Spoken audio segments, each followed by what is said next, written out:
कहते हैं सांच को आंच नहीं, कुछ वैसा ही हुआ है। भारत की जीडीपी ने दुनिया को ही नहीं, खुद भारतीय सरकार को भी चौंका दिया है। जो उम्मीद नहीं किया था वो चीज हो रही है। और जहां एक तरफ ये सब कुछ हो रहा है तो वहीं दूसरी तरफ राहुल गांधी क्या अमेरिका से मदद मांग रहे हैं भारत के अंदरूनी मामलों के लिए? गोल मटोल जवाब दिया। तो वहीं चाइना ने 6 जून तक का समय दिया है और कहा है सरेंडर कर दो वरना बुरा हाल करूंगा। जानेंगे क्या है मामला, आइए जानते हैं इन खबरों को विस्तार से। इस वक्त राहुल गांधी अमेरिका में हैं और अमेरिका के अलग अलग यूनिवर्सिटी में भाषण दे रहे हैं। ये तो हमें पता ही था कि राहुल गांधी उन भाषणों में पीएम मोदी की आलोचना करेंगे और यही काम वो कर भी रहा है। हर जगह पीएम मोदी के नाम का रट्टा लगा रहा है और ये गिनवा रहा है कि भारत में सब कुछ खराब हो रहा है। जब उससे ये सवाल किया गया कि क्या तुम चाहते हो कि भारतीय राजनीति में अमेरिका दखल दे, तो इसका जवाब बड़ा गोल मटोल था कि हम यहाँ समर्थन मांगने नहीं आए हैं, मैं अपने देश की युवाओं से बात करने आया हूँ, उन्हें समझाने आया हूँ। खैर, जिस तरीके से चीजें हो रही हैं उसे देखकर तो यही लग रहा है जैसे विदेशी हस्तक्षेप की मांग हो रही है कि देश के अंदर अब तुम तख्ता पलट करवा दो,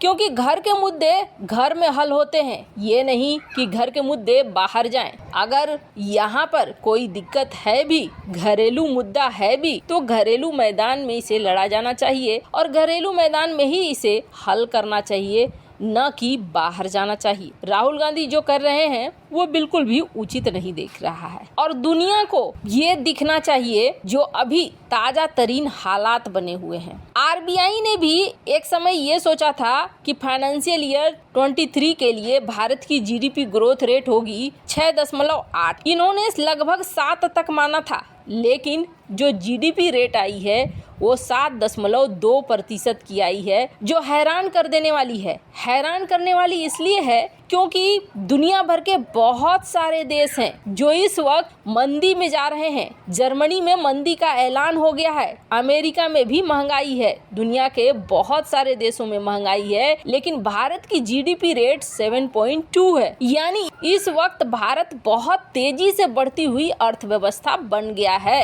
3.3 ट्रिलियन की। हालांकि अभी भी हम चाइना से बहुत पीछे हैं। चाइना करीब 20 ट्रिलियन के आसपास पहुंच रहा है। उसे हराने के लिए हमें अभी लगातार कुछ सालों तक कुछ इसी तरीके के रेट चाहिए होंगे, लेकिन इससे और ज्यादा हो जाए, 10 का हो जाए तो फिर बहुत अच्छा होगा। भारत की कई स्कीम है जो चल रही है, जैसे कि पीएलआई, भारत मैन्युफैक्चरिंग में भी आगे बढ़ रहा है और भारत व्यापार में भी आगे बढ़ रहा है। भारत व्यापार में किस तरीके से आगे बढ़ रहा है, ये जो रूट देख रहे हैं ना, ये रूट बहुत पुराना रूट है जिसे कहा जाता था सिल्क रूट। इस रूट से सदियों से व्यापार होता था। चाइना का ये रूट था। ये रूट मध्य एशिया को जोड़ता था, तुर्कमेनिस्तान, तजिकिस्तान वगैरह वगैरह। इन सारे देशों से पुराने समय से व्यापार चलता था, घोड़ों के जरिए, खच्चरों के जरिए, जैसे कि तस्वीरों में आप देख रहे हैं। ये व्यापार चाइना अभी भी चलाना चाहता है, इसलिए आपने देखा होगा हाल ही में चाइना ने यूरेशिया यानी कि मध्य एशिया के देशों के साथ खास बैठक की थी। ये माना जा रहा था कि रूस की पकड़ कमजोर हो रही है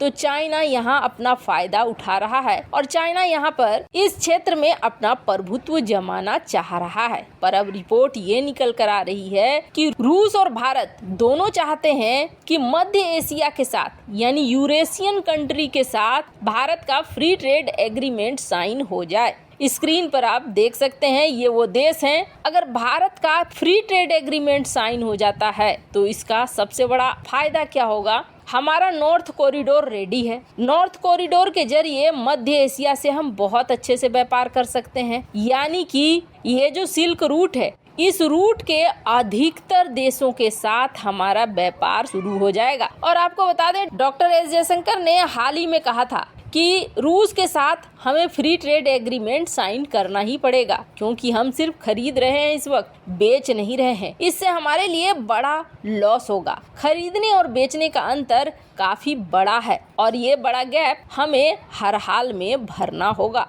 भारत की तेजी से बढ़ती हुई अर्थव्यवस्था का एक बहुत बड़ा कारण ये भी है कि हम बहुत तेजी से फ्री ट्रेड एग्रीमेंट साइन कर रहे हैं। वैसे आपको बता दें, इसके अलावे भारत का एक बड़ा सेक्टर है जो अभी भी जगना बाकी है और वो सेक्टर है मैन्युफैक्चरिंग। मैन्युफैक्चरिंग में जैसे जैसे भारत आगे बढ़ता जाएगा ना, अभी जैसे हम लोग देख रहे हैं एप्पल हो, टेस्ला हो, कई बड़ी कंपनियां अब भारत के संपर्क में आ रही हैं, फॉक्सकॉन हो और बहुतों का यहाँ निवेश भी हो रहा है। तो ये भारत को बहुत जल्दी आर्थिक तौर पर मजबूत करेगा। खैर, जहाँ एक तरफ ये सब कुछ हो रहा है तो वहीं दूसरी तरफ पड़ोसी चाइना ने कहा है 6 जून तक का समय है, सरेंडर कर दो वरना बहुत बुरा हाल करूंगा। चाइना अपने पर आ गया है। चीन में पहली बार एक तो देखने को मिला कि मुसलमान विरोध पर आए हैं। ओआईसी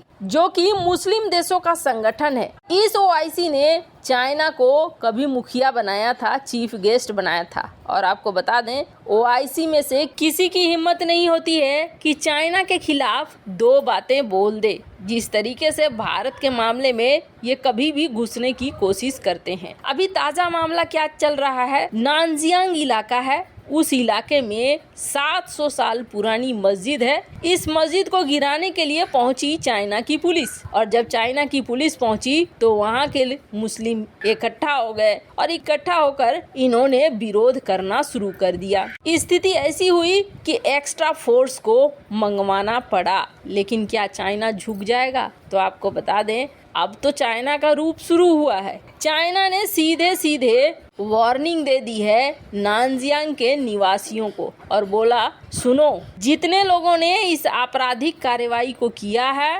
रोकने की कोशिश की है, जिसने मस्जिद को गिराने में हमारी मदद नहीं बल्कि हमारे लिए रुकावट की है, 6 जून से पहले सरेंडर कर दो। अगर सरेंडर नहीं किया तो उसके बाद जो हाल करेंगे वो हाल तुम देखोगे तो बाकी सारा कुछ भूल जाओगे। यानी अल्टीमेटम दे दिया है चाइना की सरकार ने। अब 6 जून तक सरेंडर करना है उन लोगों को जिन्होंने चाइनीज पुलिस को रोका है। खैर, उस बड़े लेवल पर इनके किसी भी प्रदर्शन को सहयोग नहीं मिलने वाला है और चाइना बहुत अच्छे से दमन कर देगा। वैसे इन सब मामले में आपकी क्या राय है, कमेंट कर जरूर बताएं। जल्द मिलते हैं अगली वीडियो में नई खबर के साथ।